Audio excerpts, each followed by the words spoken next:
All right, so we're starting chapter 7 today, which is on similarity, and the first section is just on ratios and proportions. So it should be a pretty easy section. Uh, by the way, I'm hanging out in Florida today. It's a beautiful day, and the sun is shining, and the kids are happy.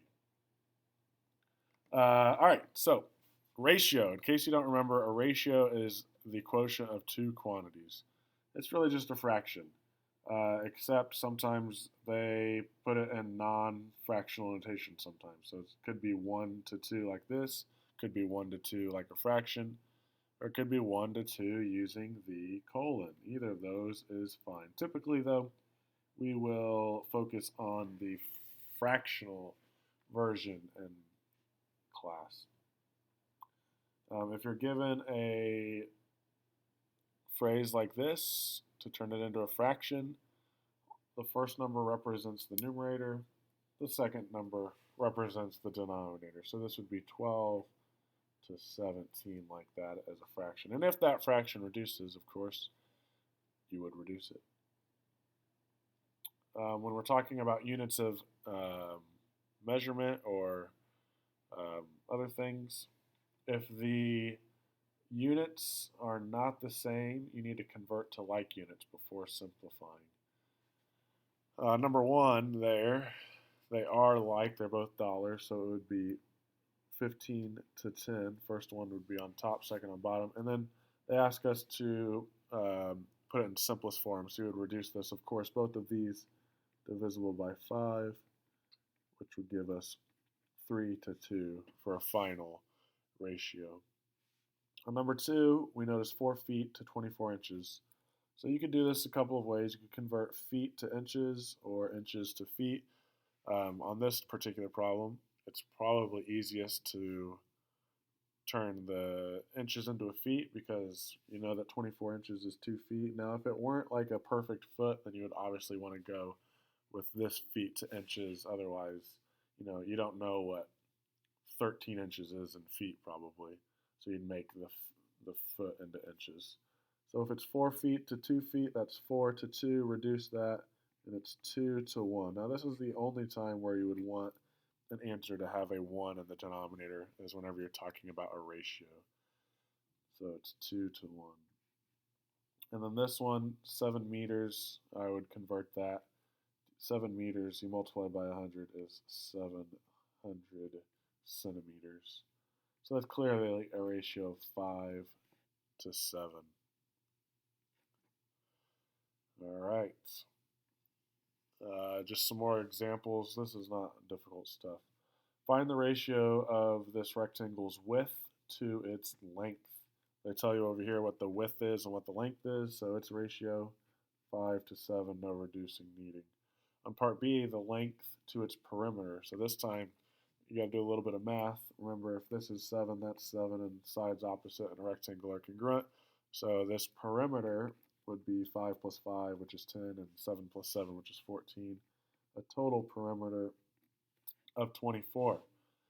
Its length to its perimeter, the length is 7, the perimeter is 24, is 7 to 24. That fraction does not reduce, so that would be the ratio. Sometimes you're given an extended ratio, which compares 3 or more numbers. It's often used to provide information about triangles. So here's an example of that. The lengths of a side of a triangle are in the extended ratio 3 to 5 to 6. The perimeter of the triangle is 98 centimeters. What is the length of each side? So this is not too difficult. You might draw a picture, you might not after this example. We know that the perimeter is 98, so I'd fill that in. And then the ratio of the sides are 3 to 5 to 6. And if it's a ratio, that means there's something that you could multiply each of them by, and that would give you the side. So you just pick a variable and attach it to it, x, x, and x. It's got to be the same multiplication each time. So we know what to do here. Perimeter is add up all the sides and set it equal to the perimeter. So that's very simple. That would be 14x equals 98. pull out your calculators, and 98 divided by 14 is 7. It doesn't ask you for x. It says, what's the length of each side, actually? So you go back, you plug it in. It would be, and you probably want to keep it in the order of the ratio. It would be 21 is the first side, 35 is the second side, and 42 is the third. And then just check your work. Do those add up to 98? 1, 5, and 2 is 8. 4, 3, 2 is 9. So yes, that works. That looks to be correct. So why don't you try that next one, and we will compare answers here in just a second. So pause the video, work that problem, and then you can listen and see if we get the same answers. All right, so much like before, you might draw a picture, you might not. This time it's 4 to 7 to 9, and the perimeter is 98. Again, you just attach x's, and that would mean 4x plus 7x plus 9x is 98. That's 1120x equals 98. And you type that in. 98 divided by 20 is 4.9 for x. And then you just got to plug it in. It doesn't ask you for what is the scale factor. It asks you really for what is the length of each side. So 4.9 times 4 for the first one is 19.6. The second one is 34.3. And the third one, 4.9 times 9 is 44.1. You just check, and does that add up to equal 98? And you see that the points add up to a whole. 4, 4, 1, and 9 make 8. Yeah, it works. All right, to the back. The last part is proportions. That's whenever you have an equation that states that two ratios, aka two fractions, are equal.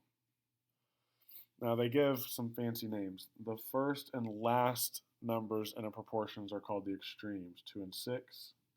And the middle two numbers are the means. So it makes better sense if you think about it like this.